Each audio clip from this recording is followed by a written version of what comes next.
Welcome to the Basic Obstetric Ultrasound Training Course for Healthcare Providers.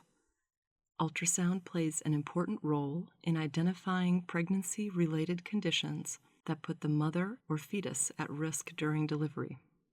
In most low-income countries, there is a shortage of people experienced in performing pregnancy ultrasound. This course was created to train healthcare workers to perform basic pregnancy ultrasound in parts of the world where formal training is not available. The videos, as well as other educational materials, available at tinyurl.com/UW-ultrasound, are designed to be used in a 2-week ultrasound course. The hands-on sessions in the trainer's guide are an essential component of this course and must be supervised by an experienced ultrasound practitioner. This is not a comprehensive pregnancy ultrasound course and does not result in an official certification or diploma. After you finish the course and pass the written and practical tests, we strongly recommend you have at least 40 hours of scanning experience with clinical mentoring before you undertake unsupervised scanning. My name is Dr. Christina Adams-Waldorf, and I will be narrating this 10th video in our Pregnancy Ultrasound series. This video will focus on the amniotic fluid. Please visit our website for access to all of our video and training materials. There are 2 main skills you will learn in this lesson. You will learn how to measure the volume of amniotic fluid and provide appropriate care if the amniotic fluid levels are too low or too high. The key terms that you will learn in this lesson are Oligohydramnios and Polyhydramnios. Oligohydramnios means that there is a decreased volume of amniotic fluid. Polyhydramnios means that there is an increased volume of amniotic fluid. Please pause the video to practice saying oligohydramnios and polyhydramnios with your trainer. The fluid that surrounds the fetus is called amniotic fluid. Amniotic fluid is mostly water and is contained in the amniotic sac. It helps the fetus in many ways. The amniotic fluid cushions the fetus, allows room for the fetus to grow, helps prevent infection, helps keep the temperature constant, and helps the fetal lungs develop normally. What will amniotic fluid look like on ultrasound, and why? Please pause the video now to encourage responses from the group. Because it is fluid, it will appear black on ultrasound because it is anechoic. Amniotic fluid is produced in different ways. Early in pregnancy, amniotic fluid is produced by the placenta and surrounding membranes. Later in pregnancy, most of it comes from the fetal kidneys and lungs. Because the amniotic fluid performs so many functions, it is very important to have the proper amount. Sometimes it can be either too high or too low, which can cause problems in the pregnancy. There are 2 ways to measure amniotic fluid with ultrasound, which we will now discuss, called the maximum vertical pocket and the amniotic fluid index. We use the maximum vertical pocket method, or MVP, with singleton pregnancies less than 24 weeks gestational age, or when twins are present. To find the MVP, locate the largest pocket and measure its vertical height. If there are twins, we measure the largest pocket for each twin. Measure the deepest fluid pocket free of umbilical cord and fetal parts. Note that cord or fetal parts may be seen in the image, but should not be in the vertical path of the calipers. A normal MVP measurement is between 3 and 8 centimeters. Look through the entire amniotic sac to find the deepest pocket. Measure the depth. Notice that the calipers form a vertical line, meaning straight up and down, that does not cross the umbilical cord or fetal parts. In pregnancies older than 24 weeks gestational age, we calculate the amniotic fluid index, or AFI. With this method, we measure the depth of 4 pockets and add them together for an AFI score. These pockets are measured in the same way as the MVP, and the vertical line cannot cross the cord or fetal parts. The normal AFI range is between 5 and 24 centimeters. There are 4 basic steps to find the AFI score. First, divide the uterus into 4 quadrants. In each quadrant, find the area or pocket that does not contain umbilical cord or fetal parts. Next, measure the vertical height of the deepest pocket in each quadrant. Add measurements from all 4 quadrants to get the AFI score in centimeters. The first step in measuring the AFI is to visually divide the uterus into 4 quadrants in your mind. Next, identify the deepest pocket of fluid in each quadrant that does not contain cord or fetal parts. This should be a solid black area on ultrasound. Notice that if we connect the calipers with a line, the line is straight up and down or vertical. This is a cross-section of the abdomen.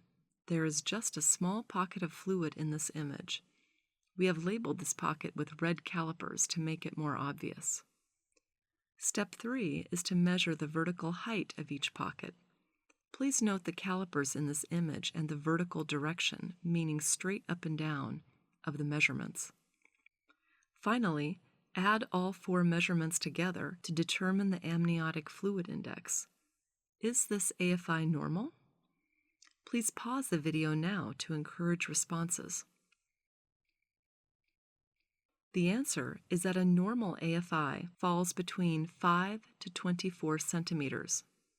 The AFI in this patient is normal. Here are several examples of incorrect caliper placements to measure the size of the amniotic fluid pockets.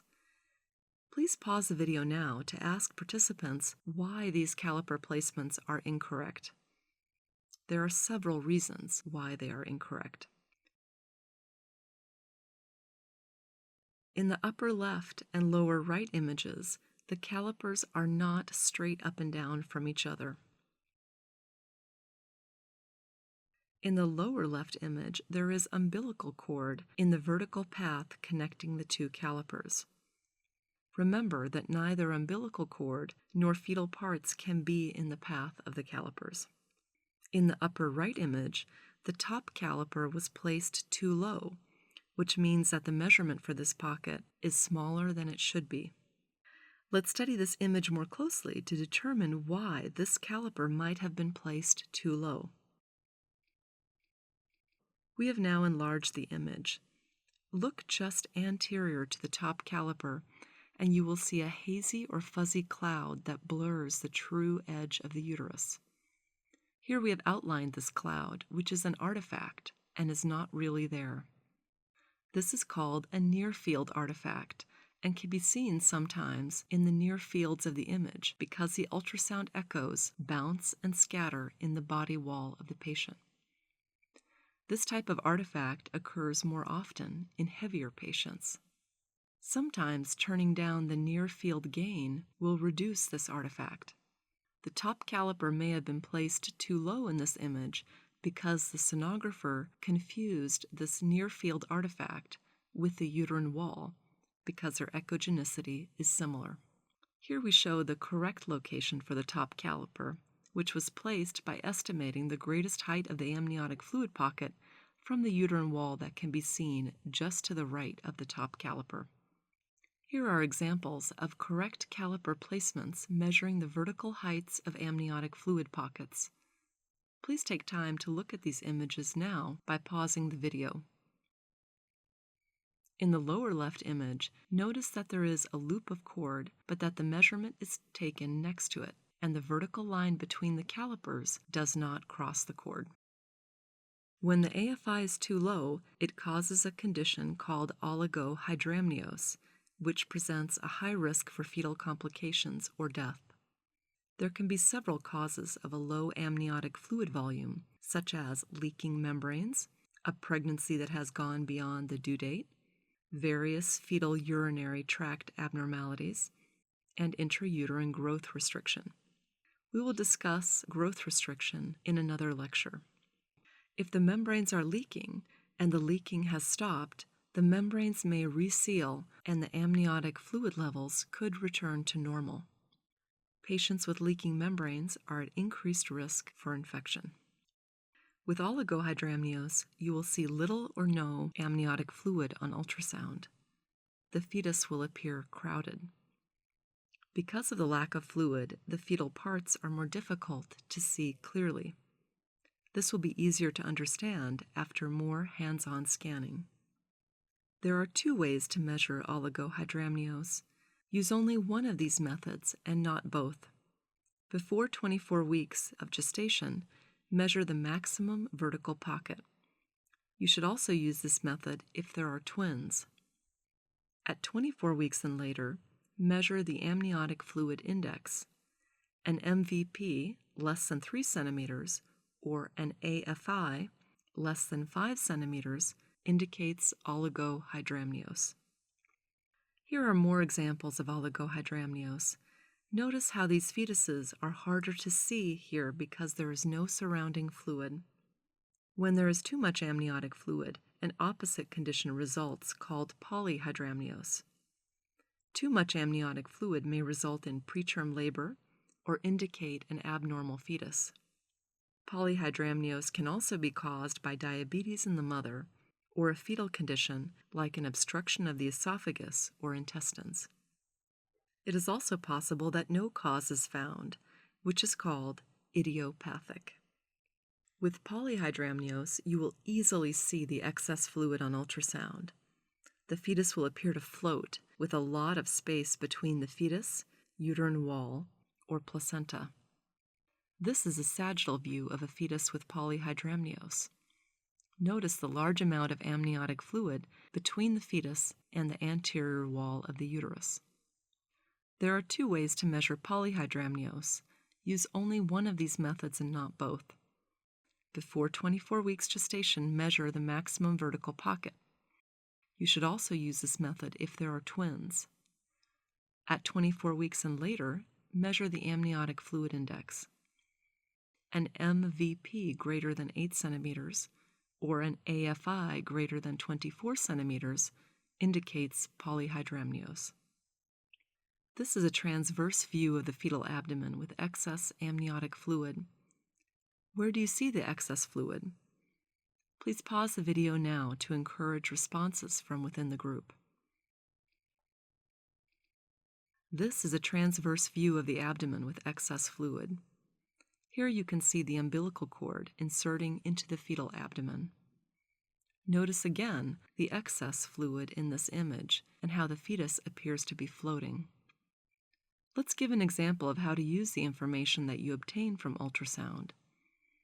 A patient comes to your health center for a screening ultrasound at 20 weeks.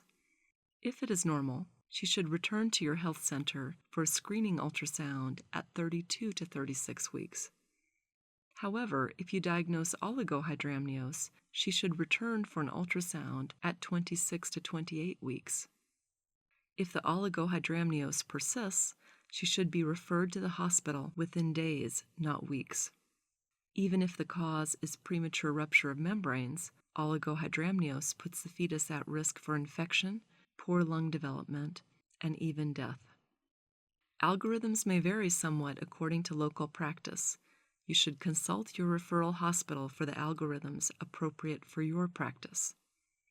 Note that in our algorithm, RH stands for referral hospital. If a patient comes to your health center at 20 weeks and she is diagnosed with polyhydramnios, ask her to come back for another ultrasound in 2 weeks. Often, polyhydramnios will resolve. If the polyhydramnios is worse in 2 weeks, refer the patient to the hospital for evaluation. If a patient comes to your health center after 26 weeks for the first screening ultrasound and it is normal, you should encourage her to deliver at your health center. After 26 weeks, all patients with either oligohydramnios or polyhydramnios should be sent to the referral hospital. Oligohydramnios is an urgent referral. Now let's review the key points from this lecture. What do you think of when you see the words oligohydramnios and polyhydramnios? When should you refer to the hospital immediately? Please pause the video now to give participants time to respond. Oligohydramnios means having low fluid and may be caused by leaking membranes. In oligohydramnios, the amniotic fluid index is less than 5, and this should trigger immediate referral after 26 weeks. Polyhydramnios means having too much fluid. This can be caused by maternal diabetes or fetal conditions. The maximum vertical pocket is 8 centimeters or greater for polyhydramnios, and the patient should also be referred to the hospital after 26 weeks. Now let's review definitions for oligohydramnios and polyhydramnios depending on whether you measured the MVP or AFI. The maximal vertical pocket method should be used in twins and singleton pregnancies less than 24 weeks. Oligohydramnios is diagnosed with an MVP less than 3, and polyhydramnios is diagnosed with an MVP greater than 8. The amniotic fluid index should be used in singleton pregnancies with a gestational age greater than 24 weeks. Oligohydramnios is diagnosed with an AFI less than 5, and polyhydramnios is diagnosed if greater than 24 centimeters. Here are more key points. The amniotic fluid has important functions in protecting the fetus. An abnormal amount of fluid can signal an abnormal pregnancy.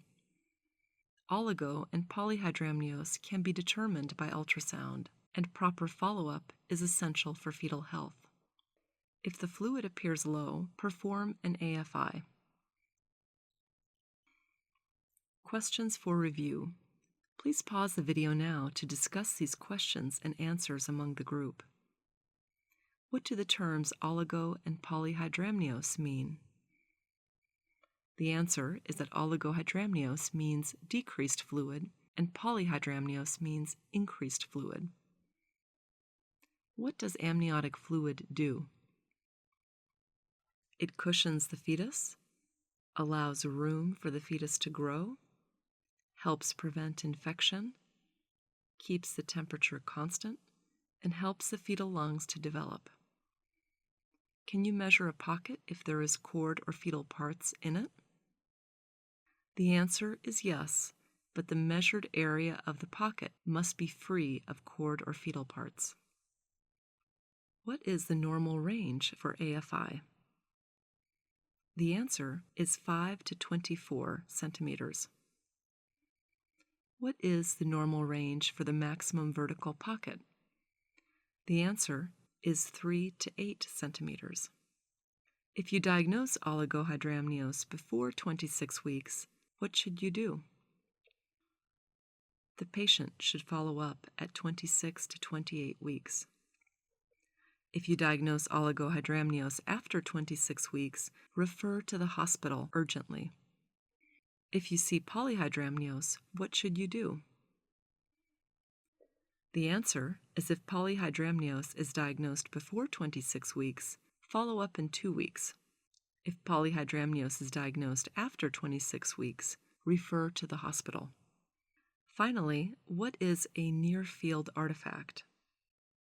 The answer is a fuzzy or hazy cloud seen in the near field that is not real and comes from scattering of the echoes in the body wall. It may look like placenta or the uterine wall. Thank you for your attention and interest in learning pregnancy ultrasound. Please pause this video now to ask your instructor any questions about this course. We thank the following individuals who played a major role in course development: Dr. Robert Nathan, Dr. William Marks, and Nicole Goldsmith, registered sonographer. Many other individuals contributed valuable time and expertise in the instructional design and materials development, including Dr. Christina Adams Waldorf, Dr. Scott Barnhart, Dr. Michael Kawuya, Susan Kingston, and Stacy Lissett. Finally, we wish to thank Dr. William Marks for the use of images from his book, Ultrasound, A Practical Approach, and Jennifer Summers and Jan Hamanishi for graphic design and illustrations. The University of Washington Department of Radiology has trained healthcare workers in pregnancy ultrasound in many parts of the world. If you have questions about this video or course, please contact Dr. Robert Nathan, Dr. William Marks, or Dr. Christina Adams Waldorf. This course was collaboratively developed by the University of Washington Department of Radiology, Obstetrics and Gynecology, and the International Training and Education Center for Health, ITEC. It was made possible through a grant from the GE Foundation. Consano also contributed funding. We are grateful for the video production sponsored by the University of Washington Institute for Simulation and Interprofessional Studies. Please visit our website at tinyurl.com/UW ultrasound to access all of our training materials. This material is copyrighted. You are permitted to copy, distribute, and post to websites. You are permitted to modify the content to adapt to specific populations and user needs on the condition that you include attribution to the University of Washington and retain any copyright notices and citations and attributions included in the original Basic Obstetric Ultrasound Training for Midwives. The material in this video is provided for information purposes only. The University of Washington Institute for Simulation and Interprofessional Studies does not take responsibility for the accuracy of the content in this video.